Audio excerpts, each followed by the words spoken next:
کیا تم نے کبھی سوچا ہے کہ ایک ایسی قوم بھی تھی جو پہاڑوں کو تراش کر محل بناتی تھی؟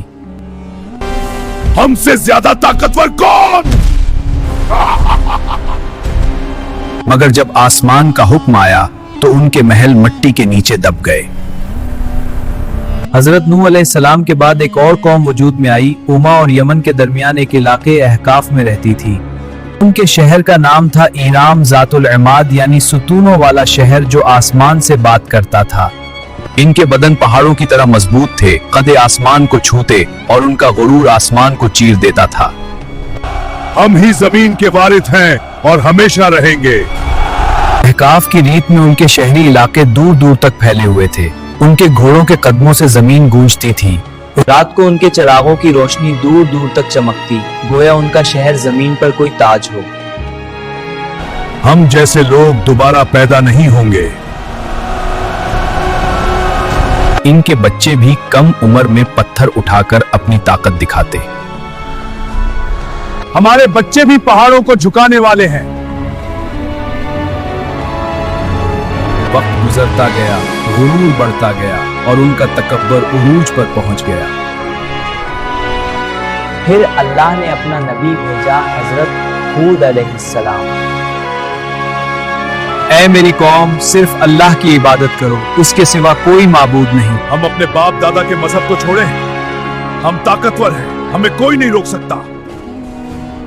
مگر جن دلوں میں غرور بھر جائے، وہاں نصیحت پتھر سے ٹکرا کر ٹوٹ جاتی ہے۔ حضرت ہود علیہ السلام روزانہ بازاروں، محلوں اور دروازوں کے پاس جا کر آخری دعوت دیتے۔ اگر تمہاری بات میں دم ہوتا تو ہمارے محل گرے ہوئے ہوتے۔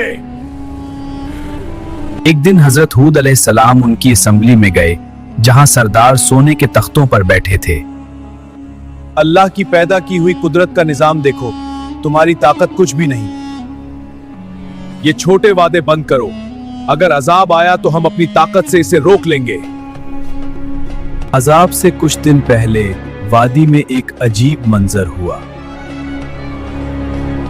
رات کو آسمان میں ایک گہری آواز سنائی دی، نہ بادل گرنے نہ بجلی چمکنے، مگر وادی میں ایسا لگا جیسے کوئی دور سے پکار رہا ہو۔ دوسری رات زمین ہلکی سی لرز گئی، مگر صرف جانور پریشان ہوئے۔ پھر آیا اللہ کا فیصلہ۔ سب سے پہلے ان پر قحط آیا۔ 3 سال تک ایک قطرہ بارش نہیں ہوا۔ لوگ آسبے دیکھتے رہے بارش کب آئے گی، لیکن آسمان سے جواب آیا، خاموشی۔ یہ تو معمولی بات ہے، ہم طاقتور ہیں۔ دوسرے سال پیاس نے زبانیں سکھا دی، خالی مٹکے دیواروں سے ٹکرا رہے تھے، جانور گرنے لگے۔ تیسرے سال آدھی زمین سے وہ ہنسی، غرور اور آواز ہی غائب ہو گئی جو کبھی آسمان کو ٹکرانے کا دعویٰ کرتی تھی۔ جب لوگ حضرت ہود علیہ السلام کے پاس آئے تو وہ نہیں روئے، بس کہا اب عذاب کا وقت قریب ہے۔ پھر ایک دن 3 بادل نظر آئے، ایک لال، ایک سفید اور ایک سیاہ۔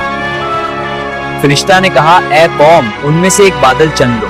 سردار ہنس کر کہا، کالا بادل، اس میں پانی ہے، رحمت ہے۔ مگر انہیں کیا معلوم تھا کہ اس میں رحمت نہیں، قہر چھپا ہوا تھا۔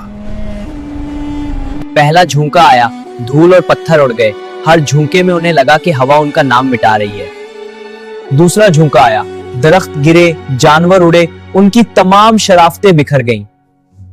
تیسرا جھونکا آیا، انسان ہوا میں چھن گئے، محل جو کبھی ستونوں پر آسمان سے بات کرتے تھے، ریت کے نیچے دب گئے۔ 7 رات اور 8 دن تک طوفان چلا، آسمان گرجتا رہا، زمین کانپتی رہی، محل اور شرافت سب مٹی میں مل گئی۔ یہ صرف ایک کہانی نہیں بلکہ حقیقت جو ہمیشہ یاد دلاتی ہے کہ جب انسان غرور کرنے لگتا ہے اور ظلم و ناانصافی قائم کرتا ہے تو اللہ اسے مٹا دیتا ہے۔